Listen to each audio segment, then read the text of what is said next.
my name's Bree MacDonald, and I'm going to be the graduate tutor for this course.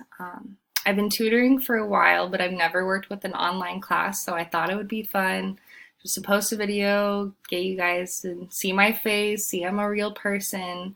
I'm going to be here to support you throughout the semester, so it's really important to me that you feel comfortable coming to me. A little bit about me. I'm from San Diego originally. I grew up in Poway, north of here, which is horse country.